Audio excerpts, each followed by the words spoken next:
Hello and welcome to YNWA Transfer News, your ultimate source for all Liverpool FC transfer news. Our first news is this. Arne Slot has made an even bigger mistake at Liverpool than not signing Marc Guehi this summer. Liverpool may still be second in the Premier League table, but at the moment, it isn't a surprise to see fans not happy with the performances of the Anfield outfit. The club have lost their last 3 games across all competitions, with their defeats against Chelsea and Crystal Palace both coming in the dying embers of their games. Many may think this is karma due to the number of late goals the Reds scored at the start of the season. However, after spending $450 million in the summer, you'd have expected a lot more from Liverpool. Most fans and pundits expected the Merseyside outfit to run away with the Premier League and perhaps even win the Champions League. However, after their last 3 outings, it's hard to see how Arne Slot's men will even win one. And now, as we're getting deeper into the campaign, the cracks among Liverpool's ranks are starting to show with a massive mistake that Slot made in the summer now being made more than obvious. Liverpool not replacing Luis Diaz could end up being worse than them not signing Marc Guehi. One of the main areas of weakness among the Anfield outfit's ranks this summer has been their defense. Jeremy Frimpong, Milos Kerkez and Ibrahima Konate have all performed well below par, with their mistakes costing Liverpool a goal or two. However, an even bigger problem that has started to show is the lack of form that Cody Gakpo is in. The Dutchman was in decent form last term, but now that he's the Reds' only natural left winger, it feels like he's failing to live up to the standards that Luis Diaz set last term. After Mohamed Salah, Diaz was the Reds' most important player, and although Liverpool got a good deal for him from Bayern Munich, the fact that they didn't replace him seems like a massive mistake. Luis Diaz has quickly become one of Bayern Munich's best players. Diaz may have entered the final 2 years of his deal at Anfield, but there was still plenty more he could give the club. The fact that the Colombian could be used on the left wing or as a striker was one of his main assets. And while Gakpo can also do this, he can't play either position as well as Diaz did. For example, during the 2025-26 season so far, Diaz has played 10 games across all competitions and has managed to contribute to 10 goals while being used on the left wing, whereas Gakpo, who has also been used on the left, also played 10 games, but he's only contributed to 4 goals. Indeed, the Premier League is a much stronger division than the Bundesliga, but now that Gakpo is the only left winger, you'd think he'd be stepping up to the plate more, rather than shying away from the spotlight. Of course, it's still early in the season and things could change, but at the moment, Slot not replacing Diaz feels like a bigger mistake than him missing out on Marc Guehi, despite the form of players such as Konate. Trent Alexander-Arnold's 6-word comment speaks volumes as Liverpool agreement reached. Gary Lineker agrees with comments made by Jamie Redknapp about Liverpool missing Trent Alexander-Arnold this season. Alexander-Arnold made his dream, albeit controversial, move to Real Madrid in the summer after months of speculation over his future. His announcement in May was met with immediate fury, as many die-hard Reds could not understand why he would want to leave his boyhood club for what they considered a major European rival. Another cause for anger was the impression that Alexander-Arnold had intentionally run his contract down, which meant Liverpool were not compensated for his transfer. The right-back was booed when substituted on against Arsenal at Anfield immediately after the announcement. And after being publicly defended by Andy Robertson and former manager Jurgen Klopp, the reception was more mixed in his final game as he was moved to tears. Arne Slot hoped that promising defender Connor Bradley and $29.5 million summer signing, Jeremy Frimpong, would comfortably fill the shoes of Alexander-Arnold, who had often been accused of shoddy defending despite his world-class quality on the ball. But former Match of the Day host Lineker believes Slot's side are missing the 27-year-old's impact in attack this season. Speaking on the Rest is Football podcast, after Liverpool's 2-1 defeat to Chelsea in the Premier League, marking their 3rd consecutive loss, Lineker said, "In terms of creativity, as much as anything else, I think they're really missing Trent Alexander-Arnold. Before that, Sometimes Trent would go forward and they would perhaps get exposed defensively. But what he gives you going the other way, it's impossible to replace. There is not another player I can think of in world football who plays that position right back in the way that he plays it offensively. Also think that Mo Salah is missing him. That connection that they had. Yes, sometimes they would get exposed in behind, but they would have someone try and cover that position. Last season, it was mostly Dominic Szoboszlai. Previous to that would be Jordan Henderson. You've got to say it was worth his weight in gold going forward. And I always used to say, stop worrying about him, Alexander-Arnold making the odd tiny mistake defensively, because what he gives you the other way is incredible. It echoed former Reds midfielder Redknapp's assessment last weekend as he said, they've got problems at full back. They're missing Trent, Alexander-Arnold. They haven't played the same right back since the Burnley game. Connor Bradley had a tough 45 minutes. With the pair's comments in mind and several months passing for fan frustration to simmer, perhaps it is clearer to see now just how much Alexander-Arnold offered Liverpool. The defender himself was always open about how difficult it would be for him to move on too, having said prior to his free transfer, "I'll always be a Liverpool fan." Alexander-Arnold told the official Liverpool website when explaining his decision to leave, "I've sacrificed everything. I've done everything I've ever needed to do to try to help the team win games. And no matter what, that will never change. I'll forever be a fan of the club. There will be no change in that. I'll always be watching the games. I'll be supporting from a distance. But in terms of a player at the club, I think now is the right time for me to move on and challenge myself elsewhere." It spoke volumes of the player's love for the club, and his tough start to life in the Spanish capital may have made the homesickness that much worse. Alexander-Arnold did not hit the ground running for Real Madrid in his first few games, failing to record any goals or assists. He had already begun to receive criticism before his injury against Marseille last month, with sections of the Spanish press preferring club legend Dani Carvajal's more all-action and passionate take on the same position. Alexander-Arnold may still not be fit to play when Los Blancos next face Getafe after the international break, as well as the El Clasico afterwards, by which point he would have been out for 6 weeks in total. A tantalizing reunion with former club Liverpool might be more realistic in the Champions League on November 4th. It is unknown how the Anfield faithful will react in that scenario, but these past few months may have just given them enough time to reflect on his exceptional service across 2 decades with the club. Fried his head. Paul Scholes accuses Liverpool of unsettling brilliant player.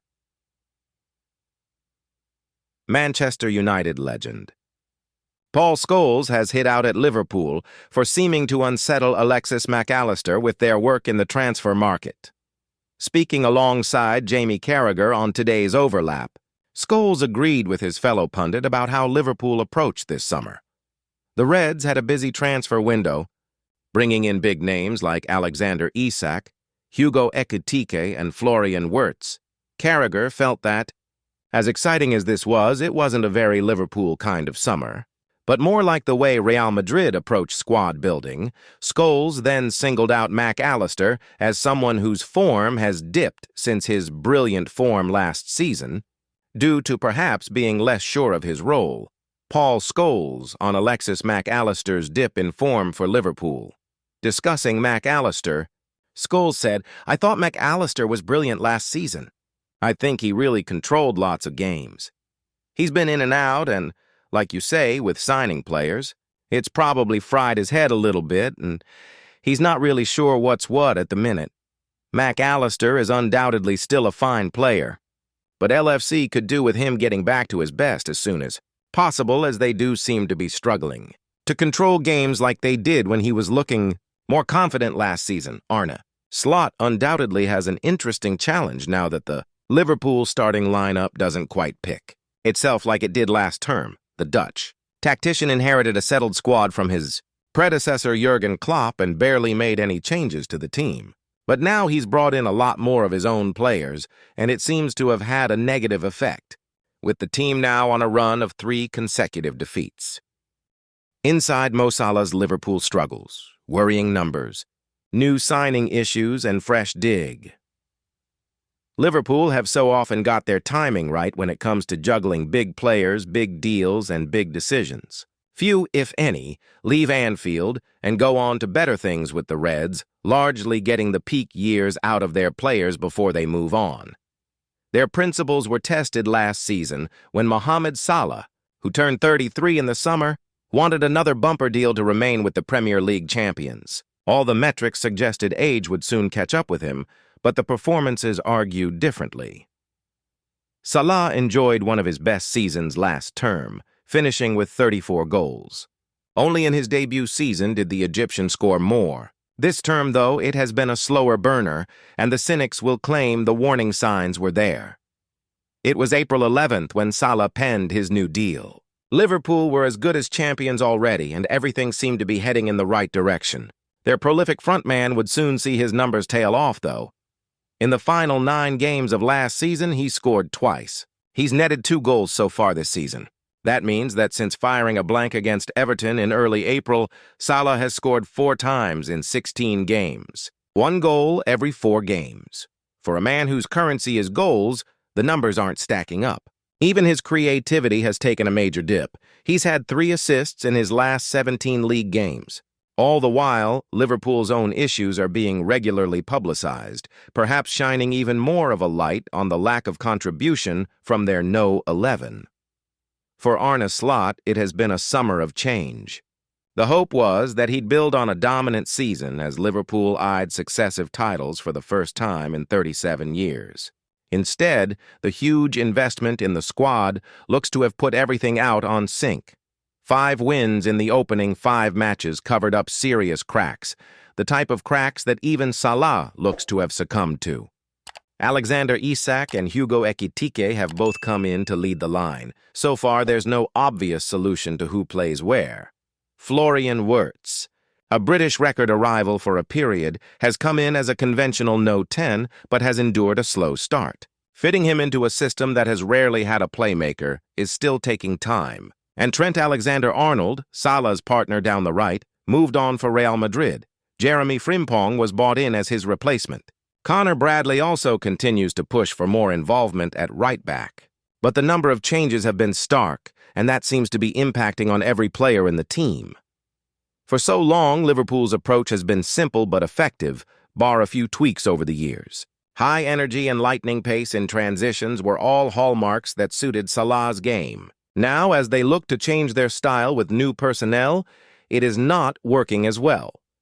Every stat proves that Salah's impact on games has declined. He's having fewer shots on target, he's having less chances, dribbling less than he used to, all leading to a diminished goal return. And even his attitude has been questioned.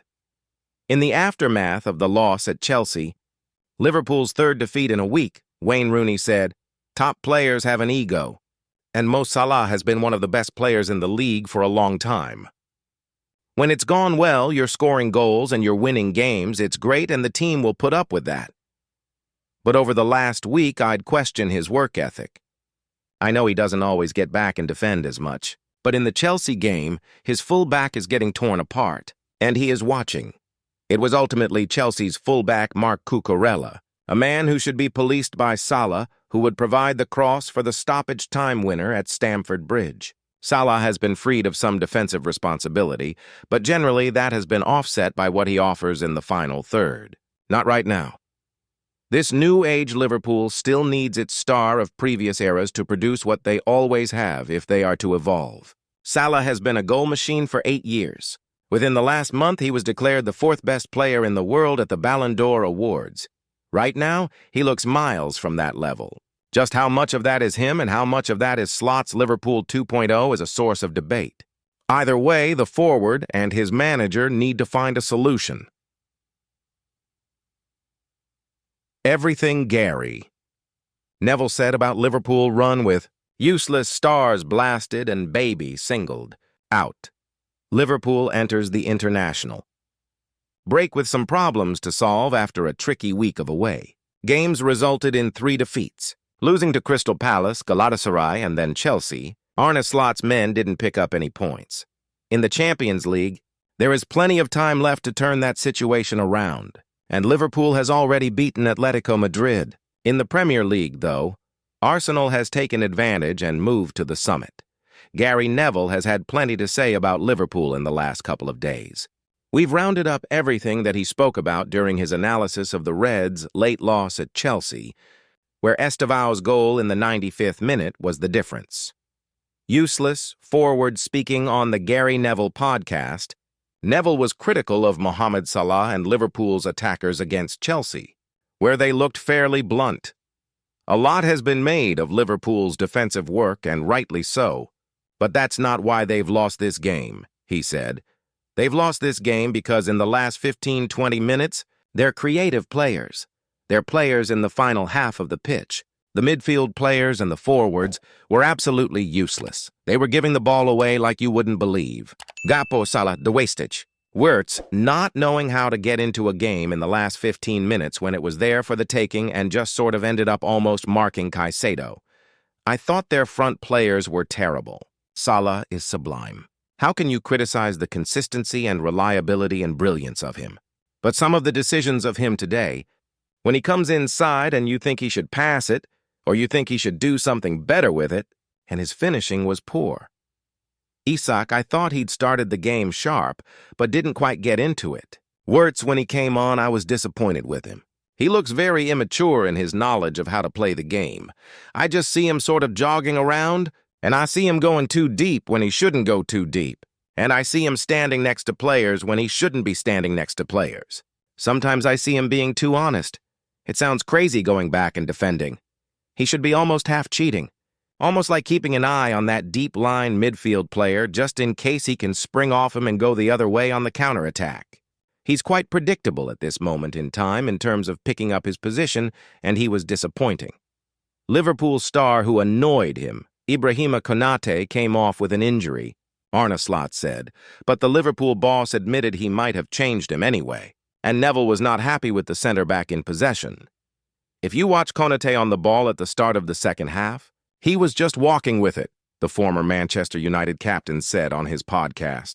It was frustrating and annoying me, to be honest. I think he was annoying Arne Slot as well because he's decided to get someone on is better on the ball at the back but can't defend as well. He's going all in. Thank you for watching. Like and comment. Subscribe.